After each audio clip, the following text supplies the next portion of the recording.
Bueno, estamos de regreso y esta etapa de alguna manera es como lapidaria, concluyente, porque muchos están advirtiendo que la posibilidad de poder cerrar las heridas, la valiosa oportunidad de poder cerrar las heridas abiertas todavía por el tema de la impunidad que ha prevalecido en estas casi 3 décadas después de la firma de los acuerdos de paz, pasaría por realmente construir un gran acuerdo de nación que termine en la aprobación de una nueva ley de reconciliación. Pero lo que hemos visto es una discusión hasta cierto punto considerada por algunos sectores estéril, en el que quieren a nueva cuenta los protagonistas de la guerra y después de la firma de los acuerdos de paz, háblese a Arena y el FMLN, continuar defendiendo sus intereses y de alguna manera también protegiéndose de lo que pudiera ser una eventual confrontación con la justicia. Entonces, ¿podemos o no podemos? Es la gran pregunta, Benjamín, porque para muchos esto es una oportunidad valiosa. ¿Podemos o no podemos qué? Encontrar la reconciliación a través de la aprobación de esta nueva ley, después de la derogación de la ley de amnistía, que era considerada una ley que promovía la impunidad. Esas palabras, hay palabras que ya para mí están trilladas, gastadas, desgastadas, ¿verdad? Realmente, como por ejemplo la reconciliación. El prefijo re, ¿verdad?, significa, o sea, volver a un estado anterior. Pero aquí no podemos hablar de reconciliación si este país nunca ha estado conciliado, ¿verdad? Francamente nunca ha estado conciliado. Entonces, yo creo que la conciliación, ¿verdad?, de la sociedad salvadoreña va a darse en la medida en que las instituciones funcionen, ¿sí? Y que el respeto de los derechos humanos sea lo cotidiano. Entonces aquí podemos hablar de un montón de cosas. Por ejemplo, que la sentencia de la Sala de lo Constitucional violó la Constitución al declarar inconstitucional la amnistía. O sea, hay delitos que son imprescriptibles, ¿verdad? Y el derecho consuetudinario, ¿verdad? O sea, El Salvador es parte de los protocolos de Ginebra, de los convenios de Ginebra, ¿verdad? Entonces manda eso precisamente, que hay crímenes que no pueden prescribir su persecución penal. Pero lo que se ha dicho es de que estos crímenes estaban protegidos por la ley de amnistía.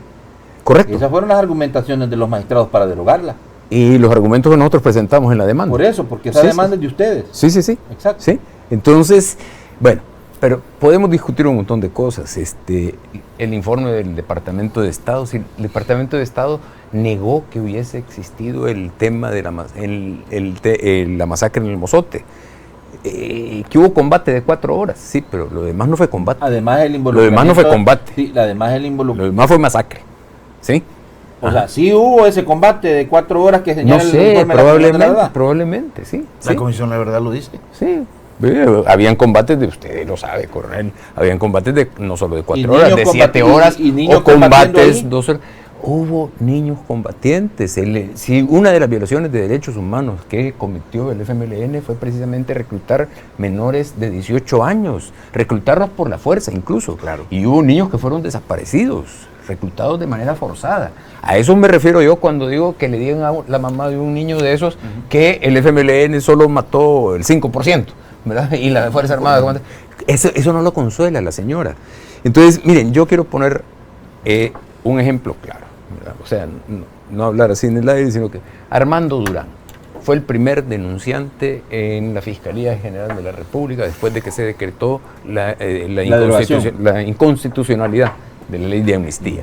El primer denunciante. ¿A quién está acusando él? La Fiscalía General de la República, con su grupo de investigaciones de hechos del conflicto armado, o antes del conflicto armado, ha acusado a uno que era menor de 18 años, que fue de los que lo capturó y lo tuvo secuestrado, ¿verdad? A partir del 7 de diciembre de 1986, que le quitaron la salinera, por cierto, tenían una salinera a la familia de él, ¿verdad? Y para liberarlo le quitaron la salinera. La recuperó después de la guerra, entiendo yo. Después de la firma de los acuerdos de paz. Sí, pero ¿qué quiero decir? ¿Qué quiero plantear? O sea, Armando Durán no está acusando al, bueno, sí al joven joven en la época, ¿verdad?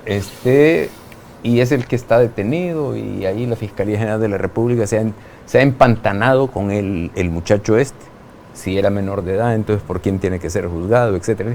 Pero Armando Durán, a quien está acusando, ¿verdad?, por la cadena de mando, es a la Comandancia General del FMLN, principalmente a Joaquín Villalobos, porque fue el Ejército Revolucionario del Pueblo, aunque ya era FMLN, ya existía el FMLN, pero fue la guerrilla del ERP, del Ejército Revolucionario del Pueblo, la que lo secuestró. En la calidad de actores intelectuales, ¿verdad? La cadena de mando, autores mediatos, intelectuales también. Entonces, él narra la historia. Un día lo debería, con gusto lo acompaño, te lo traigo, perfecto, Natán, para que cuente su caso, para que cuente su caso, así como lo ha contado Juan José Dalton. Ahora, mira que acusa a la guerrilla también al ERP por el caso de Roque Dalton. Pero escúchame, ese caso del que tú estás hablando está durmiendo el sueño de los justos. No, es el que va más avanzado. Pero con un autor material, no con autores intelectuales, ni mediatos. No estoy hablando del tema, el procesamiento contra la persona principal que acusa la víctima es contra el joven que en aquel momento tenía menor de edad. No, la principal acusación es a Joaquín Villalobos en primer lugar, porque era el jefe principal del ERP, pero también al resto de la comandancia, a todos, a Sánchez Serén, a Chafik Handal, bueno, ya se extinguió la acción penal porque ya se murió, ¿verdad? Al resto de la comandancia, a los 5 comandantes, los está acusando como la autoría mediata. Y él tiene razón, ¿verdad? Y yo reivindico ese caso. ¿Por qué? O sea, los autores materiales, y usted lo sabe, coronel, yo sé de casos tanto de guerrilleros como de soldados, que si no cumplían las órdenes, les pasaban la cuchilla. ¿Sí? Si no cumplían las órdenes. Yo tengo testimonios de soldados que hay una guerra. Te negabas a cumplir las órdenes. Las órdenes, sí. Entonces, o sea, los que daban así, el problema no eran los autores, los responsables imprescindibles eran los que daban las órdenes. Los prescindibles eran los que cumplían las órdenes. 30 años va a cumplir la masacre en la UCA, y los que entraron a la UCA a matarlos pudo haber sido un grupo de 10 policías nacionales o de guardias nacionales, porque eran 6 curas jesuitas desarmados y 2 mujeres, una señora y la hija. O sea, hay 10 policías pudieron haber entrado a la universidad para matarlo. Y hubieran hecho lo mismo que hizo la tropa élite del batallón élite de la Fuerza Armada. ¿Sí? Coronel, fíjese que creo que estamos tocando aguado, ¿verdad? Porque realmente entendería por los argumentos que plantea Benjamín que la salida a toda esta encrucijada en que nos tiene desde que se declaró inconstitucional la ley de amnistía no pasa por la aprobación de una nueva ley de reconciliación. Bueno, que no le gusta la palabra reconciliación a Benjamín. A ver. No, fíjate que la verdad es, y por eso insisto yo, en que de donde viene el problema de nuestra reconciliación es de un mal acuerdo de comisión de la verdad, de un informe sesgado. O sea, desde ahí, a partir de allí comienzan los problemas. Si yo te digo, aquí se habla de la masacre del Mozote de 1000 personas, y la masacre de Mayo Cibrián aparece en el informe de la Comisión de la Verdad. No, pero la vamos a presentar a la Fiscalía General de la República. No aparece. O sea, la vamos a presentar, vamos a acusar a los responsables. No aparece, y ahí está señalado claramente por los mismos comandantes de la guerrilla que estaban matando a los guerrilleros que se resistían a cumplir órdenes. Pero yo te digo, aquí lo que se ve es la inclinación por una de las partes.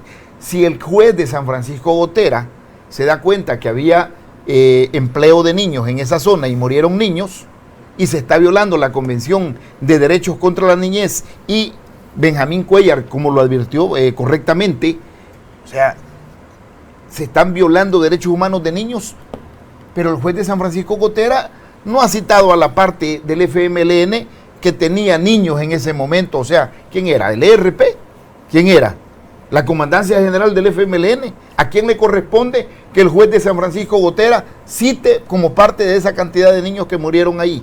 que murió, y que lo dice el informe de la Comisión de la Verdad, que iba en la ruta hacia el Mozote, en la ruta al Mozote está la Guacamaya, y el comandante que escribe el libro, Mi Guerra, dice, aquí habían 300 niños de fuerzas especiales, entrenados para combatir, y si eran combatientes no eran civiles, lo reconoce el derecho internacional de los conflictos armados, lo dicen los protocolos de Ginebra, o sea, por eso es importante tener el conocimiento de la verdad. Y lo otro, ¿y a dónde están los muertos que tuvo, las bajas que tuvo el FMLN en la guerra? ¿A dónde están esas 10.000, 12.000 muertos que tuvieron? ¿O se establecieron cementerios clandestinos? ¿O se rellenó y se dijo aquí vamos a depositar a todos los cadáveres y al final aquí van a haber 1.000? Bueno. Pero probablemente no hayan sido de un hecho en particular. Muy bien. Bueno, el asesinato de Mayo Cibrián, casi... la matanza, no fue el asesinato. La masacre. La masacre. Matanza, fue matanza. Vaya, pero es solo uno de los más de 1.000 crímenes atribuidos a la comandancia de la guerrilla, ¿verdad? Sí. En este caso de las FPL. Y en este caso de las FPL, que por cierto, lo de Mayo... Sánchez Serén era el comandante, el primer responsable. Y lo de Mayo Cibrián es casi a terminar el conflicto armado, ¿verdad? Del 87 más o menos en adelante. A la mitad. Muy bien. 86 y 87. Pero no aparece en el informe de la Comisión. Y no aparece en el informe, ahí, esto es un ejemplo. Tampoco aparece. No, pero mira, no puedes comparar un caso en particular a 1.000 hombres y mujeres que fueron asesinados en la zona paracentral, bajo el mando del comandante Mayo Cibrián. Ahí murió Tel Pocasangre, psicóloga de la UCA. Y la UCA, el Instituto de Derechos Humanos de la UCA, no ha reclamado la muerte de Tel Pocasangre. O sea, y murieron a garrotazos, murieron de diversas formas como la creatividad permitía la tortura. Entonces, aquí es donde venimos nosotros y nos podemos dar cuenta. Y eso aparece en el informe de la Comisión de la Verdad. No aparece. Entonces, ahí te puedes dar cuenta de lo sesgado, y los de lo errado de ese informe de la Comisión de la Verdad, de lo desbalanceado que puede estar, de la forma de cómo compara unas cosas y señala otras. ¿Por qué? Porque precisamente la línea de pensamiento que tenía, o sea, los funcionarios que integraron la Comisión de la Verdad, buscaba precisamente encontrar culpables quizás solo en una parte. Y por eso se tuvo la opinión. Importante sería que ese informe que se encuentra de la Comisión de la Verdad en New York, con todos sus anexos, fuese reclamado para que se traiga a El Salvador y que la Fiscalía General de la República pueda retomar o investigar o abrir líneas de investigaciones que por qué aparece, ¿cómo se llama?, señalamientos. Ahora resulta de que como se trata de aquí de culpar a alguien, entonces incluso se está señalando a oficiales que estaban rebajados en ese momento porque pisaron una mina. Imagínate el caso tipo grave. Un oficial pisó una mina, está rebajado, no participa en la operación, está recuperándose de heridas provocadas por un artefacto explosivo. No está en la operación del Mozote, pero el juez lo llama como parte señalado culpable en el caso de la investigación del Mozote. ¿Será que hay aspiraciones para ser magistrados de alguna corte de nuestro país? ¿Será que queremos torcer la justicia y acomodarla a que llegue y acomode lugar? Si la Corte Penal Internacional reconoce que el ordenamiento jurídico salvadoreño debe de respetarse. Cuando El Salvador firmó ante la Convención Interamericana de Derechos Humanos, lo hizo con reserva. Y mira cómo lo dice: ratifícase la declaración de la República del Salvador sobre reconocimiento de la jurisdicción de la Corte Interamericana de Derechos Humanos, de acuerdo al artículo 62 segundo de la Convención sobre Derechos Humanos, llamado Pacto de San José, por plazo indefinido, bajo la condición de reciprocidad y con la reserva de que los casos que se reconoce, en los que se reconozca la competencia, comprende única y exclusivamente a hechos o actos jurídicos posteriores a la firma de esta reserva. Y fíjate lo que dice la Convención misma Interamericana de Derechos Humanos. Dice: la aceptación de una competencia contenciosa de la Corte constituye una cláusula pétrea que no admite limitaciones que no estén expresamente contenidas en el artículo 62 de la Convención Americana, dada la fundamental importancia de dicha cláusula para la operación del sistema de protección de la misma Convención.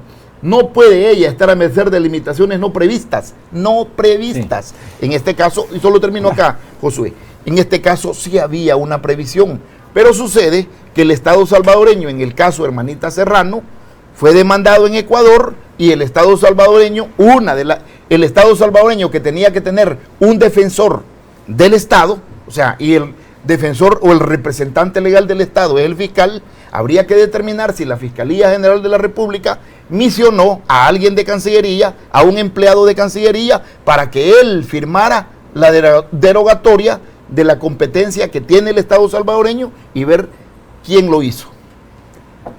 Yo pregunto si la gente, el público que está oyendo, entendió todo eso. Yo creo que no lo entendió. O sea, hay que plantear las cosas para que la gente las entienda. Hay crímenes que no pueden dejar de ser perseguida la responsabilidad penal.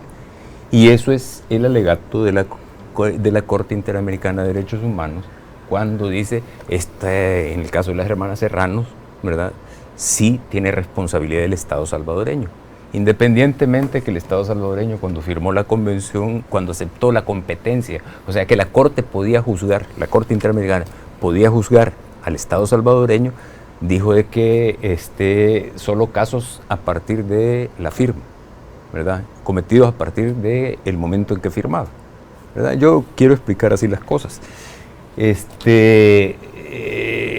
El coronel habla aquí me quiero remontar a antes, de que eran combatientes los niños, ¿verdad?, y que por lo tanto no tenían, ¿verdad? O sea, Juan José Dalton era combatiente también, y estamos denunciando crimen de guerra por parte de la Fuerza Armada porque siendo combatiente herido y en recuperación fue torturado, ¿verdad? O sea, las leyes internacionales... Juan José nunca se incorporó a la lucha... ¿Cómo no? Sí, no era menor de edad. No era menor de edad, aparte, no, estoy hablando de los combatientes, sean menores de edad o no menores de edad. Okay. La Fuerza Armada también reclutaba menores de edad, ¿verdad? Yo fui testigo de reclutamiento de menores de 18 años, cierto, de 18 años. O sea, aquí no estamos viendo quién fue malo y quién fue bueno, aquí estamos viendo que hubo graves violaciones de derechos humanos y que las víctimas quieren verdad, justicia y reparación. Pausa, la última, regresamos.